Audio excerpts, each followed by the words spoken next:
அஸ்ஸலாமு அலைக்கும். High everyone. இன்றைக்கி கட்டி சோறு செய்ய போகிறோம். அதுக்கு தேவையான பொருள்லாம் எடுத்து வச்சுக்கலாம்.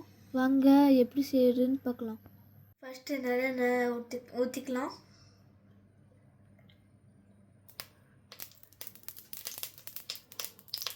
இப்போ நம்ம கடுகு போட போகிறோம்.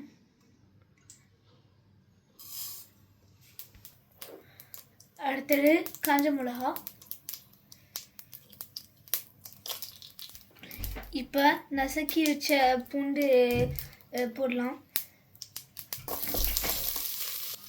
கொஞ்சம் நல்லா சாட்டை பண்ணிக்கலாம். ஓரளவு பொன்னிறமாக அடிச்சு இப்போ கருவேப்பிலை போடலாம்.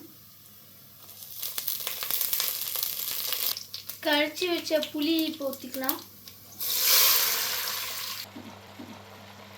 1/2 கிலோவுக்கு 1 கப்பு தேங்காய் பால் ஊற்றிக்கணும்.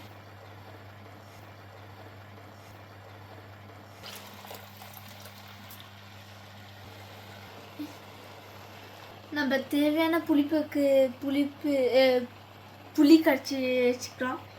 இப்போ தேவையான அளவு உப்பு ஆட் பண்ணிக்கலாம்.